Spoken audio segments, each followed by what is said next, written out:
The MSI RTX 5070 Shadow 2X OC is focused on being a small but powerful graphics card that can handle any game at 1440p without drawing any attention to itself whatsoever. The design, in essence, is boring, but perfect for anyone who simply doesn't care at all about aesthetics. The card is essentially begging to be installed inside a dark case, only to never be seen again. Apart from the grim design, I'm not a fan of the build quality whatsoever, since it's made of plastic, including the backplate, which is typically made of metal. I would really hope MSI had put up at least a metal backplate, which would make it a lot more appealing. Right now, all I can say is just don't drop it, put it in your machine, and forget about it. The Shadow 2X cooler is plain and simple, but it does help illustrate a very important point. That point being that the RTX 5070 is a power-efficient GPU that does not need a beefed-up cooler to tame it. It may look a little silly inside a big case, since it's just a 9-inch card in length, but it proves that most cards are unnecessarily oversized. The actual TDP of the RTX 5070 is 250 watts, and as such, even under the most stressful scenario, the card is going to pull between 220 to 250 watts of power, which in turn does not produce enough heat to bother this little card.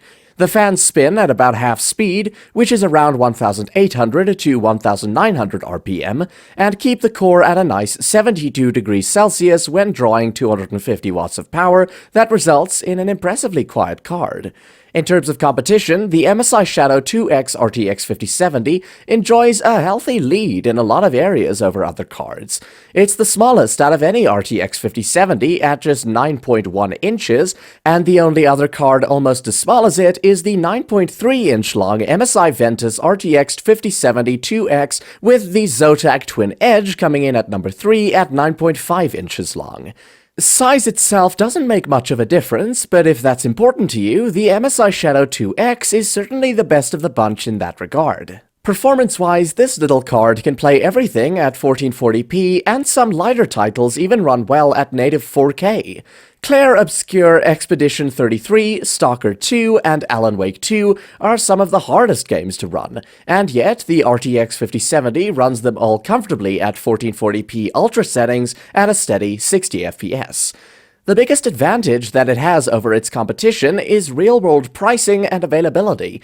Yes, the MSI Ventus and Zotac Twin Edge 5070s are fitted with a metal backplate and look nicer, but they're both quite a bit more expensive and are barely available in the market. At their prices, you're better off looking at a 9070 XT or a 5070 Ti. All in all, if you need a card for 1440p that prioritizes function over form, then the MSI Shadow 2X RTX 5070 OC will get the job done. To sum up, what I like is that it's one of the smallest 5070s, it stays cool despite a small cooler, and it's silent even under a full load. On the downside, full plastic body including the backplate.